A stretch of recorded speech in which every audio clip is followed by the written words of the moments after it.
Hello प्यारे साथियों, क्या हाल चाल, कैसे हैं आप सब। मैं ये उम्मीद करता हूं कि आप लोग बहुत ही बढ़िया होंगे। तो प्यारे साथियों, आपका बहुत बहुत स्वागत एवं हार्दिक अभिनंदन है आपके द्वारा बनाए गए इस प्यारे से YouTube channel Bihar board science Vidyakul पर। प्यारे साथियों, आज के इस सेशन में हम बात करने वाले हैं वैद्युत रसायन अध्याय से वैद्युत रासायनिक सेल के बारे में। किसके बारे में? वैद्युत रासायनिक सेल के बारे में। इससे पहले के वीडियोज में हमने अपघटनी सेल के बारे में अच्छी तरीके से पढ़ा, फैराडे के नियम पढ़ा, वैद्युत अपघटन क्या होता है, वो सारी चीजें पढ़ लिया है।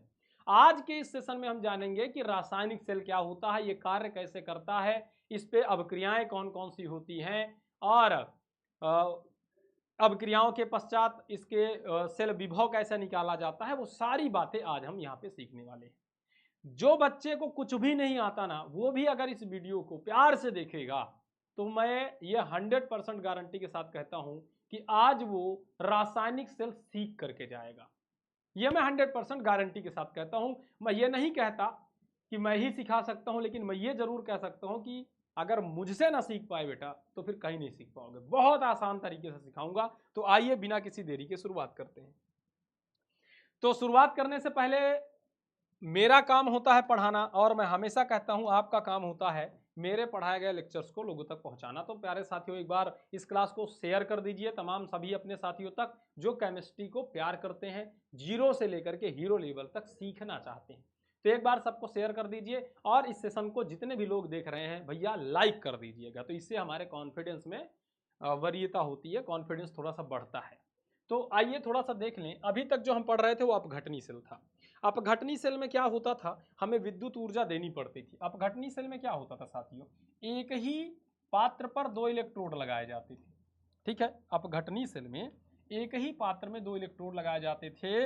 अगर आपको याद हो तो पीछे वाले लेक्चर से हमने यही पढ़ा है कि एक हमारे पास पात्र होता था, एक ही पात्र में दो इलेक्ट्रोड लगाए जाते थे, एक धन होता था और एक ऋण होता था।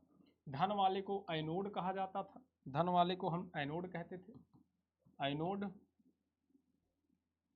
इसको हम कहते थे कैथोड। अच्छा, फिर क्या करते थे, फिर इसको हम विद्युत धारा देते थे, यानी कि बिजली देते थे। इसको हम बिजली देते थे।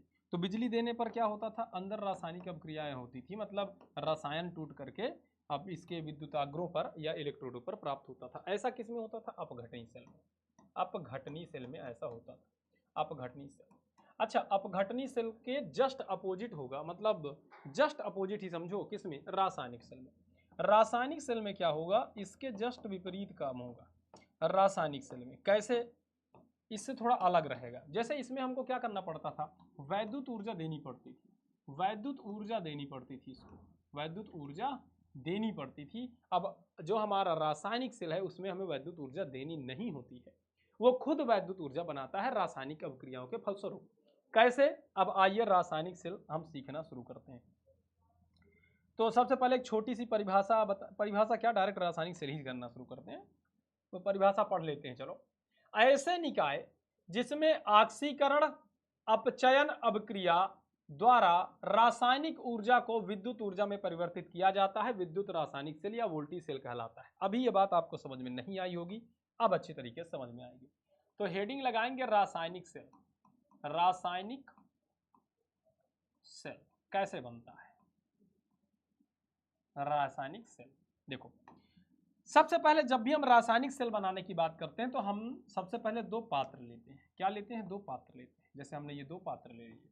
अभी तक क्या होता था, हम एक ही पात्र लेते थे, लेकिन अब हम क्या लेंगे? दो पात्र लेंगे। तो सबसे पहले हमको क्या करना पड़ता है? दो पात्र लेने पड़ते हैं। तो इनको हम कहेंगे कि बेटा ये हमारे क्या है? पात्र। हमने दो ठो पात्र ले लिए, हमने दो पात्र लिए, अब ले लिए दो पात्र। अच्छा, अब इस पात्र में हम करेंगे क्या? इस पात्र का क्या करेंगे? इस पात्र में हम भरेंगे विलयन। कैसा विलयन भरेंगे? ध्यान देना, कैसा विलयन भरेंगे? तो इस पात्र में हम ले लेंगे ZnSO4 का विलयन, जिंक सल्फेट का विलयन ले लिए। क्या लिए? क्या ले लिए? जिंक सल्फेट का विलयन। ठीक। और इस वाले पात्र में हम ले लेंगे CuSO4 यानी कि कॉपर सल्फेट का विलयन ले लेंगे। तो पहला काम हमने पात्र लिया, दूसरा काम हमने पात्रों में विलयन भर लिया। अब विलयन को भरने के बाद तीसरा काम क्या करना होगा? तो बॉस तीसरा काम आपको पता है क्या करना होगा। अब आपने जिस धातु का विलयन लिया हुआ है उसी धातु का क्षण लेना पड़ेगा ठोस। अर्थात यह कि अगर आपने इस पात्र में जिंक धातु का विलयन लिया है, जिंक सल्फेट का, तो जिंक धातु का ठोस क्षण आपको एक लेना पड़ेगा। तो आप यहां पर अब क्या लोगे, अब आप यहां पर क्या लोगे साथियों, साथियों मैं आपको बता दूं, यहां पर अब आपको लेना पड़ेगा जिंक धातु का एक ठोस क्षण। क्या लेना पड़ेगा, जिंक धातु का एक ठोस क्षण एक, और इधर भी आपको लेना पड़ेगा एक क्षण। इसको कहते हैं बेटा इलेक्ट्रोड। इसे क्या कहते हैं, इलेक्ट्रोड। क्या कहते हैं साथियों, इलेक्ट्रोड।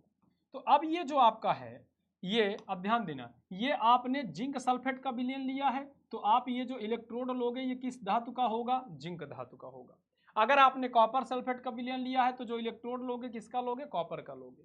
और ये इलेक्ट्रोड कैसा होता है, ठोस क्षण होता है। तो मैं लिखूंगा इलेक्ट्रोड। इलेक्ट्रोड क्या होते हैं, धातु के क्षण। ये क्या होते हैं बेटा, धातु के क्षण होते हैं, ठोस धातु के क्षण हो गए। तो सबसे पहले हम जिंक सल्फेट और कॉपर सल्फेट का विलयन लेंगे, और जिंक सल्फेट के विलयन में जिंक का इलेक्ट्रोड और कॉपर सल्फेट के विलयन में कॉपर का इलेक्ट्रोड लगाएंगे। क्या अब यह हमारा सेल कुछ आकार ले चुका है, हाँ सर थोड़ा आकार तो ले चुका है, परंतु इसके बारे में थोड़ा और बताएं। अब हमें क्या करना पड़ेगा, अब बेटा हम यहां पर लगाएंगे एक गैल्वेनोमीटर। यहां पर अब हम यहां पर क्या करेंगे, एक लाइन खींचेंगे, मतलब एक तार लगाएंगे। अब हम यहां लगाएंगे एक तार। क्या लगाएंगे, एक तार लगाएंगे। हमने यहां पर एक तार लगा दिया, तार लगा दिया। अब इस तार पे क्या करेंगे, तार लगाने के बाद इस तार पे साथियों, यहां पर तार लगाने के बाद यहां पर लगाएंगे गैल्वेनोमीटर। इसे क्या कहते हैं, गैल्वेनोमीटर। ये क्या है आपका गैल्वेनोमीटर। ये क्या करता है, ये आवेश बताता है कि इस सेल में धारा प्रवाहित हो रही है या नहीं हो रही, ये बताने का काम करता है। जैसे आपका गाड़ी में ओडोमीटर कांटा लगा होता है तो स्पीड बताने का काम करता है। तो क्या हुआ, हमने एक तार लगाई, दोनों इलेक्ट्रोडों को आपस में कनेक्ट किया, और साथ में यहां पर गैल्वेनोमीटर लगा दिया, जो क्या काम करता है, विद्युत धारा को बताने का काम करता है। तो ये क्या है आपका गैल्वेनोमीटर। गैल्वेनोमीटर क्या हो गया, गैल्वेनोमीटर। अब क्या करेंगे, अब यह सेल हमारा तैयार हो चुका है। क्या इसमें विद्युत धारा प्रवाहित होगी, तो नहीं होगी।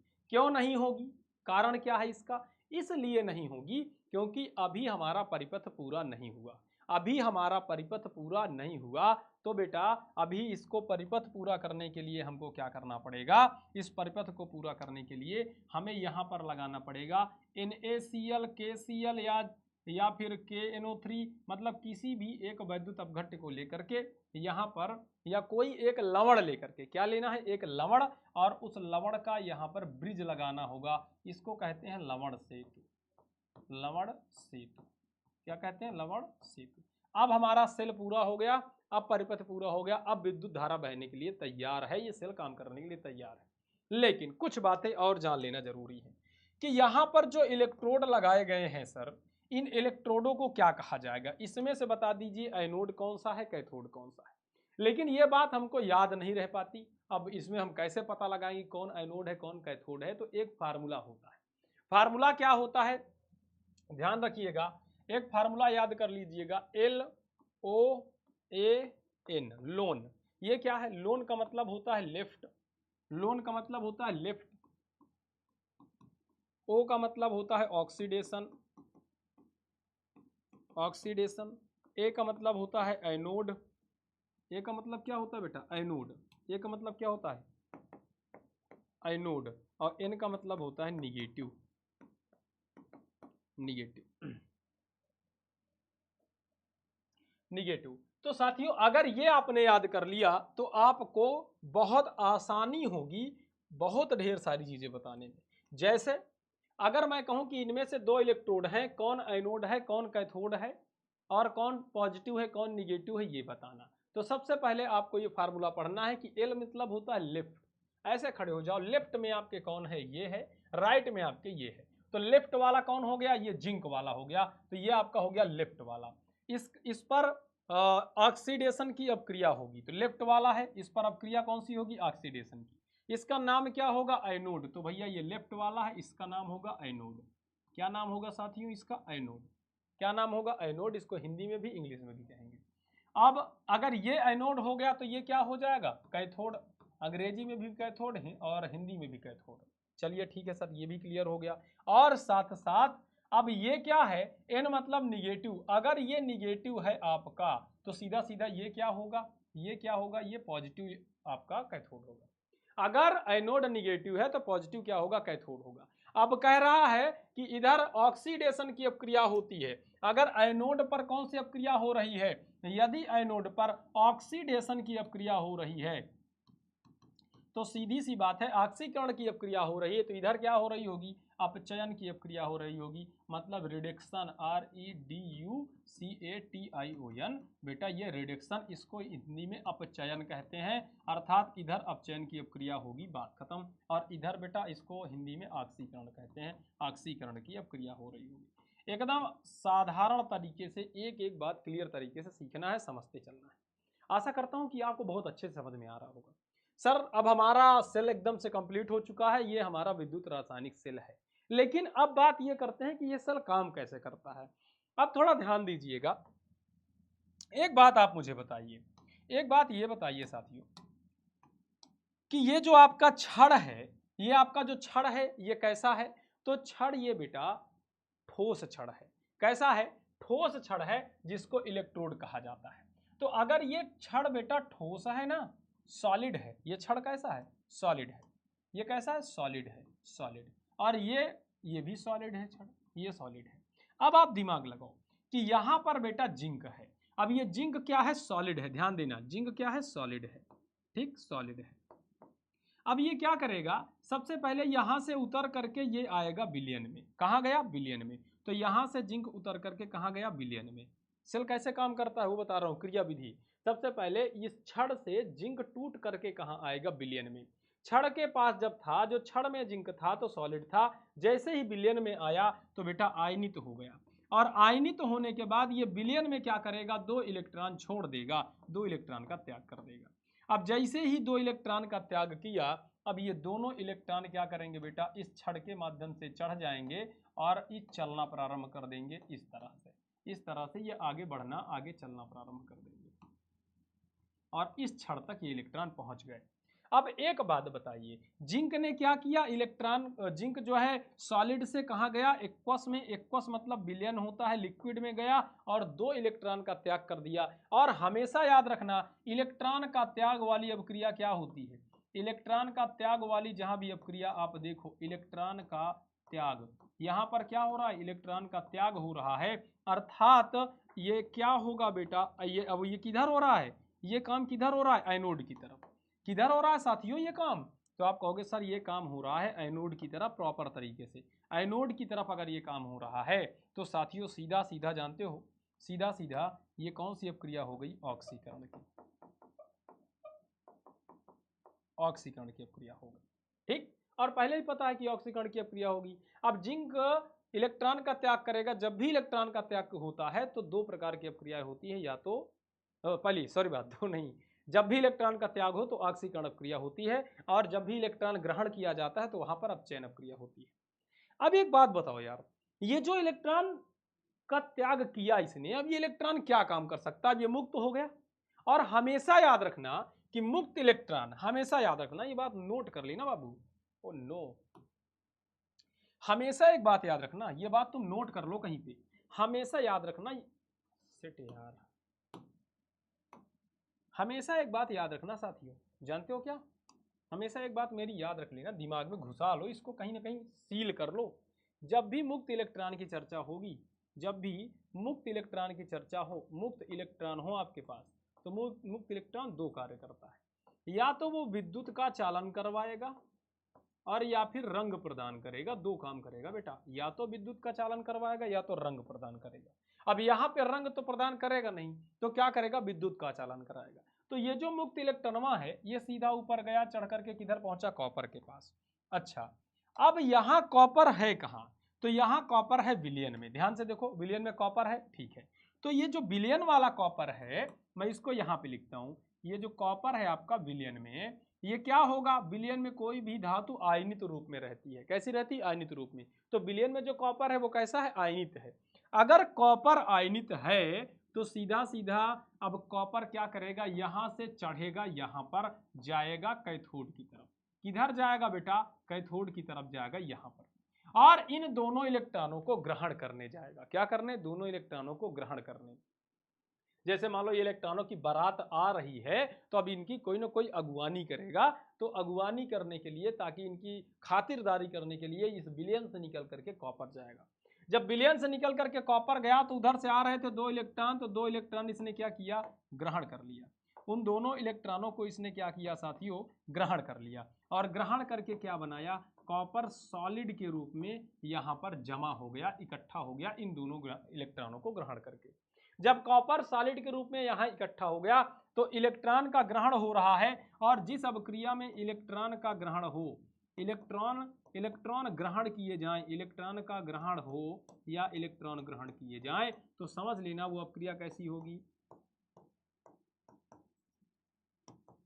रिडक्शन अपचयन अभिक्रिया होगी। ये किस तरफ हो रहा है, ये पूरा प्रोसेस किस तरफ हो रहा है, कैथोड की तरफ, ये कैथोड की तरफ हो रहा है, ठीक है, कैथोड की तरफ। तो बेटा ये आपका इस तरीके से सेल कार्य करता है, ये आपका पूरा रासायनिक सेल हो गया। अब इसको थोड़ा ध्यान से ध्यानपूर्वक समझो। मैंने कहा कि हमारे पास दो पहले हमने पात्र लिए, और उन दोनों पात्रों में एक में जिंक सल्फेट का विलयन लिया, एक में कॉपर सल्फेट का विलयन लिया। फिर हमने जिस धातु का विलयन लिया था उसी धातु की ठोस छड़ ली और उसके विलयन में डुबोया, तो दोनों के विलयन में हमने जिंक और कॉपर की छड़ें डुबो दी। उसके बाद क्या हुआ, जिंक छड़ से टूट करके इस विलयन में आया और दो इलेक्ट्रॉन का त्याग किया, जो कि इलेक्ट्रॉन इधर आए, और एक कॉपर विलयन से निकल के गया और उस इलेक्ट्रॉन को ग्रहण करके सॉलिड हो गया। तो ये जो आपकी अभिक्रिया है, ये जो आपकी अभिक्रिया है साथियों, ये वाली अभिक्रिया, ये एनोड वाली, इसको कहते हैं ऑक्सीकरण अर्ध अभिक्रिया। ऑक्सीकरण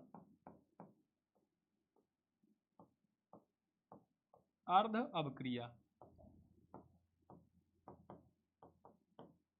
ऑक्सीकरण अर्ध अभिक्रिया।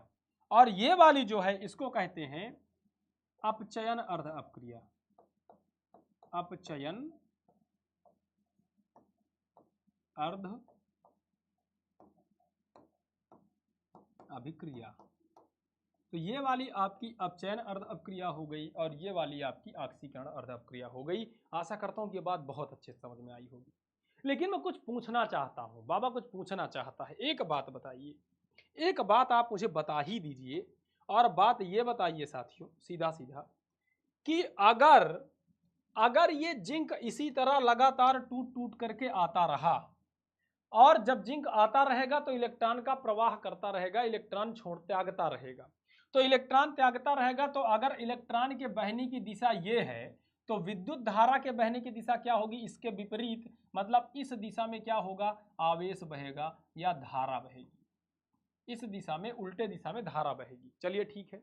अब ये गैल्वेनोमीटर बताने लगा कि हमारा सेल कार्य कर रहा है, लेकिन ये प्रक्रिया कितनी देर तक चलेगी भैया, बार बार ये जिंक टूट करके छड़ से नीचे आएगा, बार बार ऊपर चढ़ेगा, तो एक अवस्था ऐसी आएगी कि ये छड़ क्या होगी बेटा, टूटने लग जाएगी, डैमेज होने लग जाएगी, कमजोर होने लग जाएगी। अब ये सेल, अगर ये छड़ टूटने लग गई, ये छड़ बार बार टूट करके सारा का सारा Zn, सारा का सारा जिंक उतर आया कहां पर, इस विलयन में। तो जब ये छड़ हमारी टूट गई अच्छी तरह से, या इसका ह्रास होने लगा और जिंक नीचे उतर करके यहां पर विलयन में बहुत ज्यादा मात्रा में इकट्ठा हो गया, तो आप एक बात बताइए, माइनस मतलब इलेक्ट्रॉन निकल करके चले गए और इस जिंक बार बार उतर करके इसमें आता रहा, जिस कारण से साथियों क्या होगा, यहां पर धन आयन की अधिकता हो जाएगी। क्या होगा, धन आयन अधिक हो जाएगा। धन आयन क्या हो जाएगा, धन आयन अधिक हो जाएगा। क्या होगा, धन आयन अधिक हो जाएगा। तो यहां पर धन आयन अधिक हो जाता है, क्यों, क्योंकि बार बार जिंक टूटकर यहां से आएगा, इलेक्ट्रॉनों का त्याग करेगा और प्रोटॉन, भाई देखो जिंक के पास अगर देखा जाए, अगर जिंक के पास देखा जाए तो जिंक के परमाणु क्रमांक 30 है। इलेक्ट्रॉनिक विन्यास करने पर 2 8 18 2 भाई 8 2 10 18 10 28 2 30 ये आता है इसके इलेक्ट्रॉनिक विन्यास। आखिरी कोष के 2 इलेक्ट्रॉनों का ये त्याग कर रहा है। ठीक है, एक बात बताइए, जिंक का परमाणु क्रमांक यदि 30 है तो क्या क्या बातें हमको पता चलती हैं? हमको ये पता चलती हैं कि जिंक का परमाणु क्रमांक यदि 30 है तो इसमें 30 इलेक्ट्रॉन है और 30 प्रोटॉन है। अब इसने इलेक्ट्रॉन मतलब ऋण आवेश का कर दिया त्याग। अब इसमें से इसने 2 इलेक्ट्रॉन की दिए निकाल तो बचे कितने? 28 इलेक्ट्रॉन बचे। ठीक, और प्रोटॉन अभी भी कितने हैं? 30 हैं, यानी 2 प्रोटॉन की अधिकता हो गई, 2 प्लस चार्ज अधिक हो गया। अब यही प्लस चार्ज अब बार बार ये इलेक्ट्रॉन निकाल रहा है तो बार बार प्लस अधिक होता जाएगा और इधर धन आयन अधिक हो जाएगा। अच्छा, ये तो एनोड की तरफ वाली बात हो गई।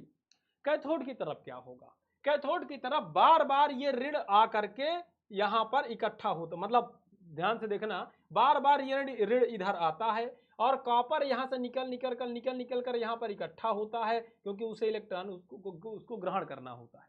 तो बार बार जब कॉपर जाएगा विलयन से निकल करके यहाँ इकट्ठा होने तो यहां से कॉपर तो चला गया सब। अब कॉपर और SO4 दो चीजें हैं, तो SO4 पर होता है बेटा 2 माइनस आयन। क्या होता है? 2 माइनस आयन। और कॉपर सारा का सारा जब कॉपर ऊपर चढ़ गया, सारा का सारा जब कॉपर ऊपर चढ़ गया तो इस विलयन में क्या बचा? सिर्फ ऋण आयन बचा चारों तरफ, क्योंकि SO4 आयन ही बचेगा, कॉपर तो ऊपर जा चुका है। तो यहां पर ऋण आयन की अधिकता हो जाएगी। यहां पर साथियों ऋण आयन क्या होगा? अधिक हो जाएगा। यहां पर SO4 माइनस आयन की अधिकता होगी, यानी ऋण आयन अधिक हो जाएगा। अब इस स्टेज पर आकर जब ऋण आयन अधिक हो गया और इधर धन आयन अधिक हो गया तो सेल क्या होगा? काम करना बंद कर देगा। काम करना क्या करेगा साथियों? सेल बंद कर देगा। अब जैसे ही सेल काम करना बंद किया तो वहां पर काम आता है अब हमारा ये लवण सेतु। क्या काम आता है? लवण सेतु। अब लवण सेतु क्या करता है? लवण सेतु के अंतिम छोर पर यहां एक जेल लगा होता है जिसको कहते हैं अगर अगर जेल। अगर अगर जेल, अगर अगर जेल। ठीक है, चलो ठीक है। अब ध्यान देना, अब ये लवण सेतु क्या करेगा? लवण सेतु के पास है NaCl, Na टूटेगा प्लस में, Cl टूटेगा माइनस में। जिधर माइनस अधिक है उधर प्लस चला जाएगा, यानी प्लस इधर चला गया, और जिधर माइनस की कमी है, प्लस अधिक है, उधर माइनस को भेज देगा। मतलब उधर धन आवेश मतलब सोडियम को भेज करके इस पूरे विलयन को उदासीन कर दिया, और इधर ऋण आवेश यानी कि Cl को भेज करके पूरा विलयन को उदासीन कर दिया। अब फिर से ये प्रक्रिया चालू हो जाएगी, सेल हमारा पुनः चालू हो जाएगा, काम करना चालू कर देगा, विद्युत उदासीनता बना देगा। अच्छा, तो यहां से एक बात निकल करके आई। क्या बात निकल करके आई? देखो ध्यान से सुनना, क्या बात निकल करके आई। पहली बात तो ये आई कि सर एनोड पर क्या हो रहा है? एनोड पर जो अपक्रिया होती है वो है, देखो अब ध्यान से सारी अपक्रियाओं को लिखेंगे। एनोड पर क्या हुआ? एनोड अर्ध सेल अपक्रिया।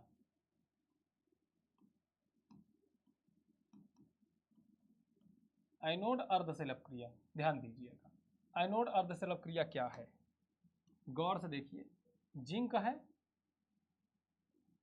सॉलिड था, छड़ था, क्या हुआ?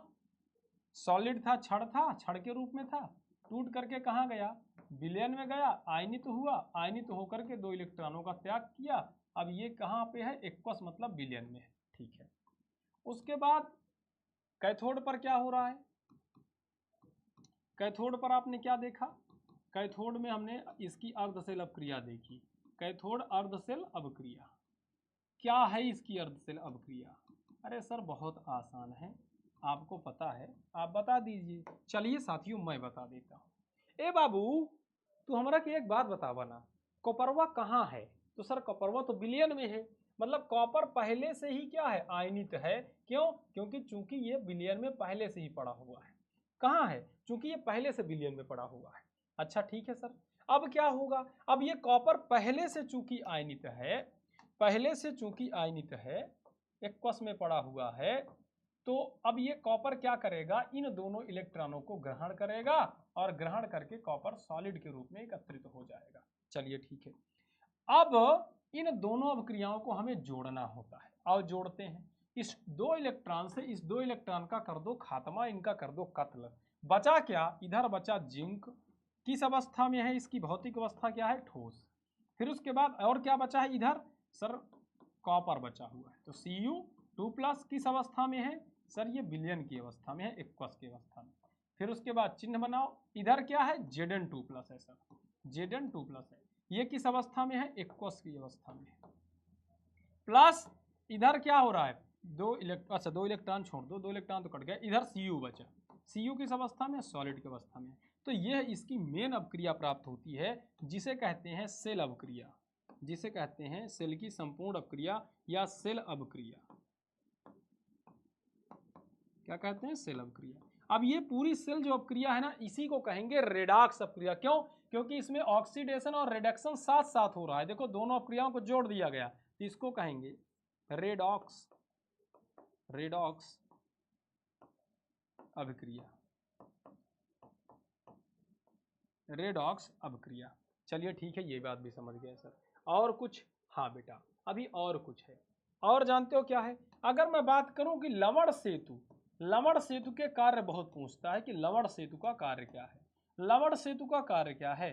तो लवण सेतु का बहुत प्यारा कार्य है। देखो सबसे पहले क्या करता है लवण सेतु, जैसे मान लो मेरे पास 2 विलयन है, जैसे मान लो मेरे पास 2 विलयन है, मैंने इस पे इलेक्ट्रोड भी लगा रखा है, गैल्वेनोमीटर भी लगा रखा है, और धारा भी इसको दे रहा हूँ, मतलब गैल्वेनोमीटर तार भी लगा रखा है, लेकिन ये हमारा सेल कार्य नहीं कर रहा। क्यों, क्योंकि यहाँ पर हमको क्या लगाना पड़ेगा, एक गैल्वन वो लगाना पड़ेगा लवण सेतु। ये हमारा क्या होता है, लवण सेतु। क्यों क्यों नहीं काम कर रहा, क्योंकि परिपथ पूरा नहीं। तो लवण सेतु क्या करता है, पहला कार्य लवण सेतु क्या करता है, परिपथ को पूरा करता है, परिपथ को पूरा करना पहला कार्य होता है, परिपथ को पूरा करना। दूसरा क्या कार्य होता है, जब सेल बंद हो जाता है तो पुनः से ये क्या करता है, इधर ऋण चार्ज और उधर धन चार्ज भेज करके बंद पड़े सेल को पुनः चालू करवाना, यानी कि विद्युत उदासीनता बनाए रखना, विद्युत उदासीनता बनाए रखना, उदासीनता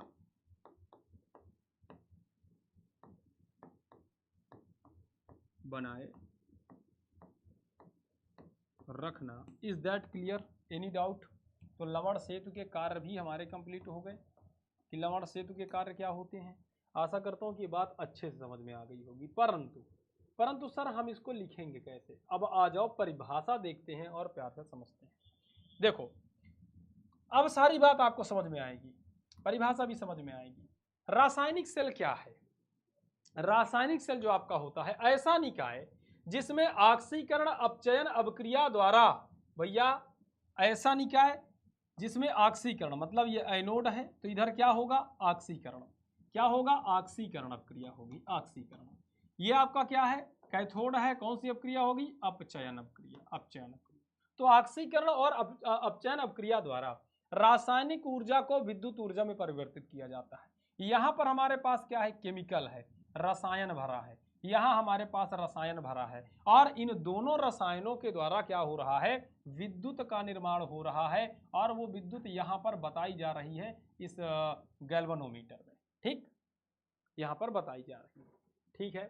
तो विद्युत ऊर्जा में परिवर्तित किया जाता है, विद्युत रासायनिक सेल या वोल्टीय सेल कहलाता है। तो ये जो हमारा सेल होगा ये रासायनिक सेल होगा, रासायनिक सेल।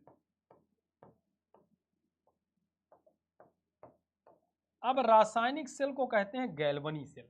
रासायनिक सेल क्या होता है, गैल्वनी सेल रासायनिक सेल का उदाहरण है। तो भैया ये जो मैं आपको पढ़ा रहा था ये रासायनिक सेल है, और ये जो अभिक्रिया है ये गैल्वनिक सेल की अभिक्रिया है। तो यहां पे लिख लेना गैल्वनिक सेल। गैल्वनिक सेल का उदाहरण होता है डेनियल सेल। तो गैल्वनिक सेल और डेनियल सेल यही सेल होता है बेटा। तो गैल्वनिक सेल याद रखना, गैल्वनी सेल। और गैल्वनी सेल का एक उदाहरण है डेनियल सेल। गैल्वनी जो देखो गैल्वनी सेल जो होता है ये रासायनिक सेल होता है, इसका उदाहरण होता है डेनियल सेल। क्या, डेनियल सेल। तो याद रखना गैल्वनी सेल में होने वाली अभिक्रियाएं कभी भी पूछे तो ये दोनों अभिक्रियाएं बताना। अगर गैल्वनी सेल की सेल अभिक्रिया पूछ ले तो भैया ये वाली पूरी सेल अभिक्रिया बताना, और पूछेगा लवण सेतु के कार्य क्या है तो ये बता देना। लेकिन सर ये तो हम अपने से बनाना सीखें। अब ये बात अगर हमें हमेशा याद रह जाए तो बड़ी अच्छी बात है, लेकिन हम भी जानते हैं कि ये बात हमेशा याद नहीं रहेगी, ये बात भूल जाएगी। और यदि हमको एग्जाम में लिखना पड़ गया तो हम क्या करेंगे? क्या करेंगे? हमारे हाथ क्या आएगा? कुछ भी नहीं। तो हमको क्या करना चाहिए? अरे रुको यार विजय बाबा इज हियर, टेंशन नहीं लेने का। ध्यान से देखो, मैंने सब लिख के दे दिया है कि डेनियल सेल में काम कैसे होता है। यहां पर ध्यान से अगर पढ़ोगे तो इस सेल में जिंक की छड़ को ZnSO4 के विलयन में तथा कॉपर की छड़ को कॉपर SO4 के विलयन में अलग अलग पात्रों में डुबोकर रखी जाती है। आप ध्यान से अगर देखो तो वही हो रहा है।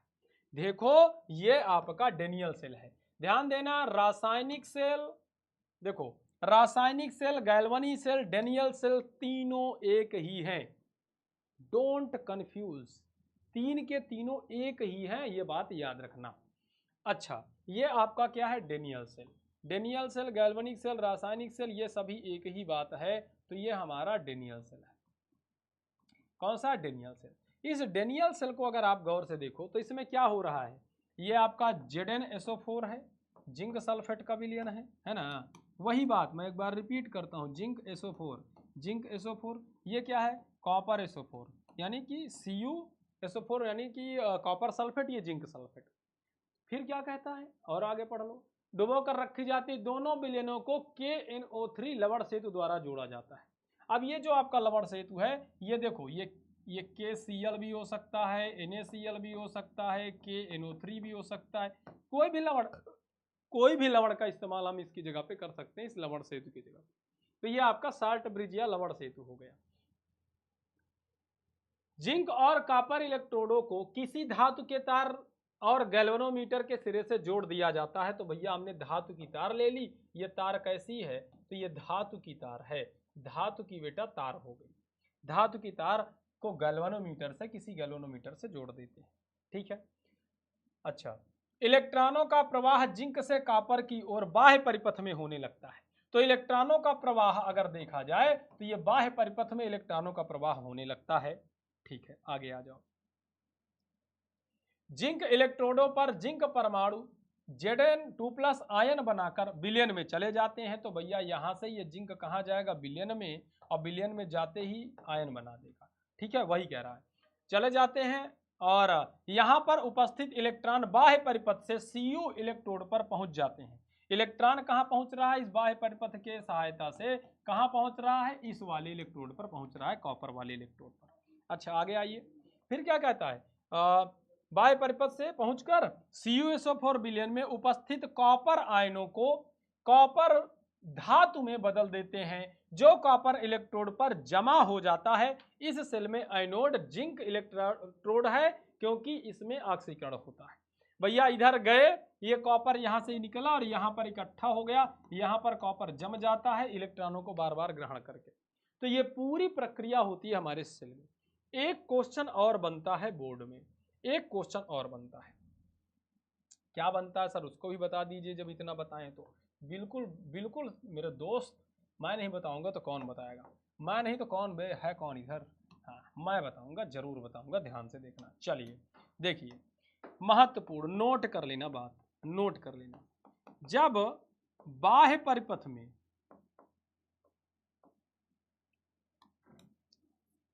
याद रखना, बाह्य परिपथ में क्या लिखा है? यहां पर लिखा है कि यहां पर उपस्थित इलेक्ट्रॉन बाह्य परिपथ से Cu इलेक्ट्रोड की तरफ पहुंच जाते हैं। बाह्य परिपथ में याद रखना, इलेक्ट्रॉन द्वारा आवेश प्रवाह होता है।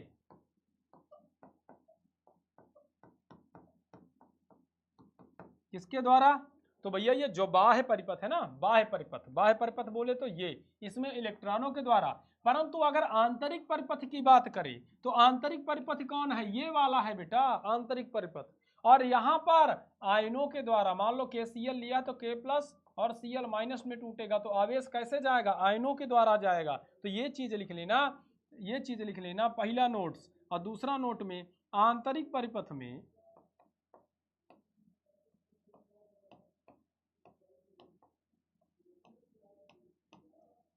आयनों के द्वारा, आयनों के द्वारा वैद्युत का चालन होता है। आयनों के द्वारा मतलब आयन जाते हैं, आंतरिक परिपथ में आयन जाते हैं कैथोड और इलेक्ट्रोड की तरफ, और बाह्य परिपथ में इलेक्ट्रॉन जाते हैं। तो क्वेश्चन पूछ सकता है यहाँ से, तो ये बात याद रखना कि बाह्य परिपथ में इलेक्ट्रॉन द्वारा प्रवाह होता है और आंतरिक परिपथ में आयनों द्वारा। किसके द्वारा? आयनों द्वारा। अब बताओ सारी बात एकदम क्लियर हो गई क्या? अब जो है मुझे लगता है कि सारी बातें एकदम से क्लियर हो गई। तो साथियों मुझे कुछ नहीं चाहिए, मुझे आपको देखो आपको क्या करना है, इस क्लास को शेयर कर देना है अपने तमाम साथियों तक, ताकि आपके एक शेयर से किसी का भी भला हो सकता है। कोई भी बच्चा अगर ये वीडियो देखेगा और उसे मान लो अच्छा लग गया या कुछ भी इसमें से सीख लिया, तो उसका भला हुआ कि नहीं हुआ। तो इस वीडियो को ज़्यादा से ज़्यादा लोगों तक शेयर कर दीजिए, लाइक कर दीजिए वीडियो को। और आपके दिमाग में यदि कोई भी डाउट है, कोई भी do you have question, so for comment in the comment box. आप कमेंट बॉक्स में ज़रूर बताएं कि आपको क्या समझ में आया, क्या समझ में नहीं आया। और अगर अच्छे से समझ में आ गया हो तो भी एक बार लिख करके जरूर बताएं कि सर क्लास अच्छी लगी, इससे हमें मोटिवेशन मिलता है। अब मिलते हैं अगले क्लास में, तब तक के लिए हमको दे दीजिए इजाज़त। अगर आपने इस चैनल को सब्सक्राइब नहीं किया तो जरूर से जरूर सब्सक्राइब कर लें, क्योंकि यहाँ पर इसी तरह के लॉजिकल वीडियोज आपको मिलते रहेंगे चैप्टर वाइज। तो मिलते हैं अगले क्लास में, तब तक के लिए आपका बहुत बहुत धन्यवाद। Thank you so much. जय हिंद, जय भारत, लव यू ऑल।